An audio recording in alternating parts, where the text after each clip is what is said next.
Hi friends, welcome to my channel Mamata Mysuru. ಇವತ್ತಿನ ಟಾಪಿಕಲ್ಲಿ ಏನಂತ ಹೇಳಿದ್ರೆ, ನಮ್ಮ ಮನೆಗೆ ಎ ಸಿಯನ್ನು ಯಾವ ರೀತಿಯಲ್ಲಿ ಇನ್ಸ್ಟಾಲೇಷನ್ ಆಯಿತು, ಅಂದರೆ ಇನ್ಸ್ಟಾಲೇಷನ್ ಯಾವ ರೀತಿ ಮಾಡ್ತಾರೆ, ಆ ಎ ಸಿನ ಫಿಕ್ಸ್ ಮಾಡಬೇಕಾದ್ರೆ ಆ ಒಂದು ವರ್ಕರ್ಸು ಎಷ್ಟೊಂದು ಶ್ರಮಪಟ್ಟು ಆ ಒಂದು ಕೆಲಸನ ಮಾಡ್ತಾರೆ ಅನ್ನೋದನ್ನು ತೋರಿಸ್ತೀನಿ. ನಮ್ಮ ಮನೆಗೆ ಯಾವ ಕಂಪನಿಯ ಒಂದು ಎ ಸಿನ ಹಾಕ್ಸಿದ್ವಿ ಅನ್ನೋದನ್ನು ಈ ವಿಡಿಯೋದಲ್ಲಿ ನೋಡಿ. ಯಾವ ಕಂಪನಿಯ ಎ ಸಿಯನ್ನು ನಾವು ಹಾಕ್ಸಿದ್ವಿ ಅಂತ ಹೇಳಿದ್ರೆ ಎಲ್ ಜಿ ಕಂಪನಿಯದು. ಮತ್ತು ಇನ್ನೊಂದು ಎಲ್ ಜಿ ಕಂಪ್ನಿ ತುಂಬಾ ಚೆನ್ನಾಗಿರುತ್ತೆ ಅಲ್ವಾ. ಸೊ ಅದರಿಂದ ನೋಡ್ತಾ ಇರ್ಬೋದು, ಆ ಬ್ರ್ಯಾಂಡೂ ಸಹ ತುಂಬ ಚೆನ್ನಾಗಿರುತ್ತೆ. ಮತ್ತು ಬೆಲೆನೂ ಅಷ್ಟೇ, ಅದರದ್ದು ಪ್ರೈಸೂ ಸಹ ಹೈ ಬಿ ಎಮ್ಮಲ್ಲಿ ತೊಗೊಂಡಿದ್ದು. ಮತ್ತು ಇನ್ನೊಂದು ಲಾಯ್ಡ್ ಕಂಪನಿ ಅನ್ನೋದು, ಎರಡನ್ನು ತೊಗೊಂಡಿದ್ದೀವಿ ನಾವು.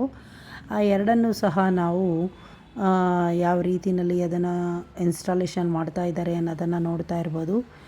ಅಂದರೆ ಮೊದಲಿಗೆ ಏನಂದರೆ ವೋಲ್ ಡ್ರಿಲ್ಲಿಂಗ್ ಅನ್ನೋದನ್ನು ಅಂದರೆ ಮಾಡಬೇಕು. ಅಂದರೆ ವಾಲನ್ನು ಡ್ರಿಲ್ಲಿಂಗ್ ಮಾಡಬೇಕಾದ್ರೆ ಕೆಲವು ಇಂಡೋರ್ ಯೂನಿಟ್ಗಳಿಂದ ಪೈಪ್ಗಳನ್ನು ಹೊರಗೆ ಹೋಗಲು ಗೋಡೆಗೆ ದೊಡ್ಡದಾದಂತಹ ಒಂದು ಹೋಲ್ನ ಮಾಡಬೇಕಾಗತ್ತೆ. ಆಮೇಲೆ ಔಟ್ಡೋರ್ ಯೂನಿಟನ್ನು ಮಾಡಬೇಕಾದ್ರೂ ಸಹ ಹೊರಗಿನ ಯೂನಿಟ್ ಅನ್ನು ಮುಕ್ತವಾಗಿ ಏನಂತ ಹೇಳಿದ್ರೆ ಈ ಒಂದು ಹೇರ್ ಜೊತೆ ಏರ್ ಚೆನ್ನಾಗಿ ಇದಾಗುವಂಥ ಜಾಗದಲ್ಲಿ ಸ್ಟ್ಯಾಂಡ್ಗಳನ್ನ ಅದನ್ನು ಫಿಕ್ಸ್ ಮಾಡಬೇಕು ಗೋಡೆಗೆ. ಅದರಿಂದ ಅಲ್ಲಿ ಒಂದು ದೊಡ್ಡದಾದಂಥ ಹೋಲ್ನ ಮಾಡ್ತಾರೆ. ಆ ನಂತರ ಅಲ್ಲಿ ಒಂದು ಸ್ಟ್ಯಾಂಡನ್ನು ಹಾಕ್ಬಿಟ್ಟು ಆ ಸ್ಟ್ಯಾಂಡಿನಲ್ಲಿ ನಾವು ಈ ಒಂದು ಎ ಸಿಯನ್ನು ಅಳವಡಿಕೆಯನ್ನು ಮಾಡ್ತಾರೆ. ಈ ಪೈಪಿಂಗ್ ಮತ್ತು ವೈರಿಂಗನ್ನು ಸಹ ತುಂಬಾ ಇದು ಅಂದರೆ ಕಾಪರ್ ವೈರು ಮತ್ತು ಎಲೆಕ್ಟ್ರಿಕಲ್ ವೈರ್ಗಳೆಲ್ಲ ಬಳಸಿ ಔಟ್ಡೋರು ಮತ್ತು ಇಂಡೋರ್ ಯೂನಿಟನ್ನೆಲ್ಲ ಚೆನ್ನಾಗಿ ನೀಟಾಗಿ ಇನ್ಸ್ಟಾಲೇಷನ್ನ ಮಾಡ್ಬೋದು.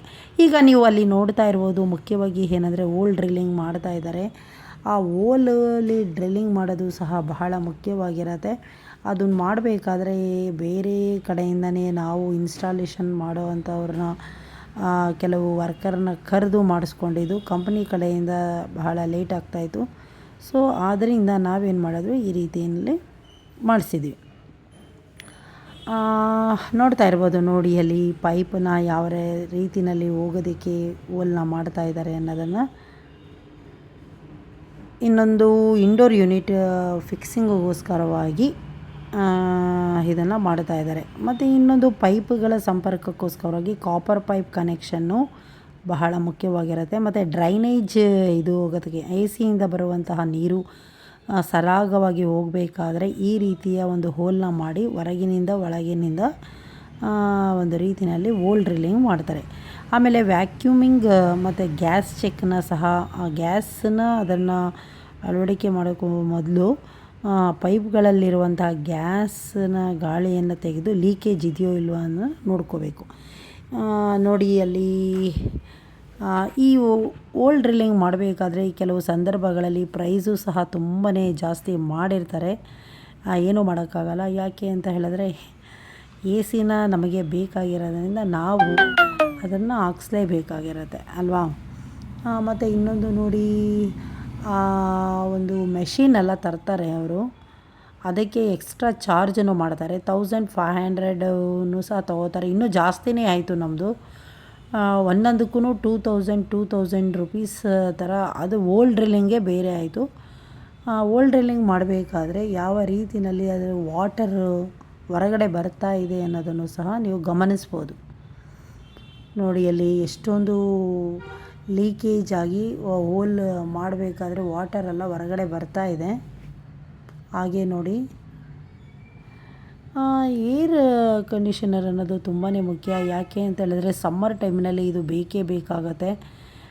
ಇಲ್ಲಾಂದರೆ ರೂಮಲ್ಲಾಗಿರ್ಬೋದು, ಹಾಲಲ್ಲಾಗಿರ್ಬೋದು ಒಂದು ರೀತಿಯಲ್ಲಿ ಕೂಲಾಗಿರೋದಿಲ್ಲ. ಆದ ಕಾರಣದಿಂದಾಗಿ ಮನೆಯಲ್ಲಿ ಏರ್ ಕಂಡೀಷನ್ ಇನ್ಸ್ಟಾಲೇಷನ್ ಮಾಡಬೇಕಾದ್ರೆ ಮುಖ್ಯವಾಗಿ ಕೆಲವು ಎಷ್ಟು ರೀತಿಯಲ್ಲಿ ಅದನ್ನು ಕೆಲವು ವೆಚ್ಚಗಳು ಬರುತ್ತೆ ಅನ್ನೋದನ್ನು ಸಹ ತಿಳ್ಕೊಂಡು ಮಾಡಿಸ್ಬೇಕು. ಅದನ್ನು ಗೊತ್ತಿರೋ ಕೆಲಸ ಮಾಡುವಂತಹ ಕೆಲವರು ಇರ್ತಾರೆ, ಅವ್ರ ಕೈಯಲ್ಲೇ ಮಾಡಿಸ್ಬೇಕು. ನೋಡ್ತಾ ಇರ್ಬೋದು, ಈಗ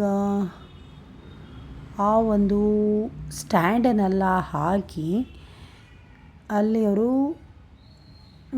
ಈ ಒಂದು ಹೇರ್ ಕಂಡೀಷರ್ನ ಇಡ್ತಾ ಇದ್ದಾರೆ. ಅದು ಇಂಡೋರ್ ಒಳಗಡೆಯಿಂದ ಮಾಡುವಂತಹ ಇಂಡೋರ್ ಯೂನಿಟನ್ನು ಅವರು ಫಿಕ್ಸ್ ನೋಡ್ತಾ ಇರ್ಬೋದು.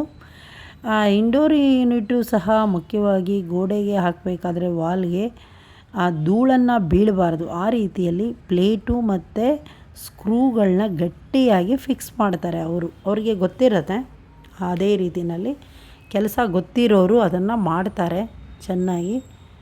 ನೋಡಿ ಅದನ್ನೆಲ್ಲ ಎಷ್ಟು ಚೆನ್ನಾಗಿ ಅವರು ವರ್ಕರ್ಸ್ ಎಷ್ಟು ಚೆನ್ನಾಗಿ ಮಾಡ್ತಾ ಇದ್ದಾರೆ ನೋಡಿ. ಆದರೆ ಕೆಲವು ಸಂದರ್ಭಗಳಲ್ಲಿ ಏನಾಗುತ್ತೆ, ಕಂಪ್ನಿ ಕಡೆಗಳಿಂದ ಕೆಲವು ಸಾರಿ ಬರೋದಿಲ್ಲ. ನಾವು ಹೊರಗಡೆಯಿಂದನೇ ಬೇರೆಯವ್ರನ್ನ ನಮಗೆ ಪರಿಚಯದವರ ಮೂಲಕವಾಗಿ ಎಲೆಕ್ಟ್ರಿಷಿಯನ್ನ ಕರೆಸಿ ನಾವು ಇದನ್ನು ಮಾಡಿಸ್ತಾ ಇದ್ದೀವಿ. ಫೈನಲಿ ಏನಂತ ಹೇಳಿದ್ರೆ, ಈ ಒಂದು 2ರಲ್ಲಿ ಲಾಯ್ಡ್ ಕಂಪನಿದನ್ನು ನಾವು ಈಗ ರೆಡಿ ಆಗಿದೆ.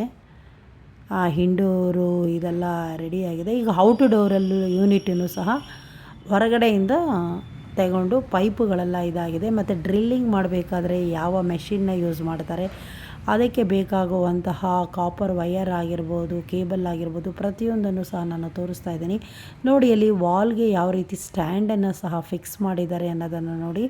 ಆ ಸ್ಟ್ಯಾಂಡ್ ಫಿಕ್ಸ್ ಮಾಡಾದಮೇಲೆ ಅದರ ಒಳಗಡೆ ಇರುವಂತಹ ಪೈಪುಗಳು ಮತ್ತು ಹೊರ ಹೋಗುವಂತಹ ನೀರಿನ ವ್ಯವಸ್ಥೆಗೆ ಪ್ರತಿಯೊಂದು ಡ್ರೈನೇಜ್ ಇದನ್ನು ಸಹ ನೀಟಾಗಿ ತೋರಿಸಿದ್ದೀನಿ ಅದರಲ್ಲಿ. ಆಮೇಲೆ ಗಾಳಿ ಬೆಳಕೆಲ್ಲ ಚೆನ್ನಾಗಿ ನೀಟಾಗಿ ಬರುವಂಥ ಸ್ಥಳದಲ್ಲಿ ಇಡಬೇಕು. ಈಗ ನೋಡಿ ಅಲ್ಲಿ ಎಷ್ಟು ಚೆನ್ನಾಗಿ ನೀಟಾಗಿ ಇಂಡೋರ್ ಯೂನಿಟ್ ಎಲ್ಲ ರೆಡಿ ಆಗಿದೆ. ಔಟ್ಡೋರೂ ಸಹ ಲಾಯ್ಡ್ ಕಂಪನಿದು ರೆಡಿ ಆಗಿದೆ. ಆಮೇಲೆ ಅದಕ್ಕೆ ಇನ್ನೊಂದು ಸ್ಟ್ಯಾಂಡ್ ಬೇಕು. ಯಾಕೆ ಅಂತ ಹೇಳಿದ್ರೆ LG ಕಂಪನಿ, ಈಗ ನೋಡಿ ಅದು LG ಕಂಪನಿ ಹೇಗಾಗಿದೆ ಅನ್ನೋದನ್ನು ತೋರಿಸಿದ್ದೀನಿ. ಬಟ್ ಅದನ್ನು ಫಿಕ್ಸ್ ಮಾಡಬೇಕಾದ್ರೆ ಯಾವ ರೀತಿಯಲ್ಲಿ ಔಟ್ಡೋರು ಯೂನಿಟನ್ನು ಸಹ ಫಿಕ್ಸ್ ಮಾಡ್ತಾ ಇದ್ದಾರೆ ಕೆಲಸಗಾರರು ಅನ್ನೋದನ್ನು ನೋಡ್ಬೋದು. ಇದನ್ನು ಮಾಡಬೇಕಾದ್ರೆ ತುಂಬಾ ಕೆಲಸ ಗೊತ್ತಿರೋರ ಕೈಲಿ ಮಾಡಿಸ್ಬೇಕಾಗತ್ತೆ, ಇಲ್ಲಾಂದರೆ ಸರಿ ಹೋಗಲ್ಲ. ನೀಟಾಗಿ ಮಾಡ್ತಾ ಇದ್ದಾರೆ ಕೆಲಸ ಗೊತ್ತಿರೋ ವರ್ಕರ್ಸ್ಗಳೆಲ್ಲ. ಆ ಪೈಪುಗಳ ಅಳವಡಿಕೆ ಬಹಳ ಮುಖ್ಯವಾಗಿರುತ್ತೆ. ಮತ್ತು ಔಟ್ಡೋರ್ ಯೂನಿಟನ್ನು ಸಹ ರೆಡಿ ಆಗಿದೆ.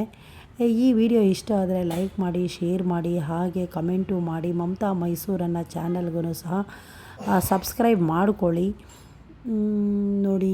ಈಗ LG ಕಂಪ್ನಿದೂ ಸಹ ನೀಟಾಗಿ AC ಇನ್ಸ್ಟಾಲೇಷನ್ ಆಗಿದೆ ಫೈನಲಿ ನೋಡಿ. ಈ ಒಂದು ಬೇಸಿಗೆ ಕಾಲದಲ್ಲಿ ಏನು ಅಂತ ಹೇಳಿದ್ರೆ, ನಮ್ಮ ಮನೆಗಳಿಗೆ ಏರ್ ಕಂಡೀಷನರು ತುಂಬ ಮುಖ್ಯವಾಗಿರುತ್ತೆ. ನಮ್ಮ ಮನೆಗೆ LG ಮತ್ತು ಇನ್ನೊಂದು ಯಾವುದು ಅಂದರೆ ಲಾಯ್ಡ್ ಕಂಪನಿಯ ಒಂದು AC ಹಾಕ್ಸಿದ್ದೀವಿ. ತುಂಬಾ ಚೆನ್ನಾಗಿದೆ.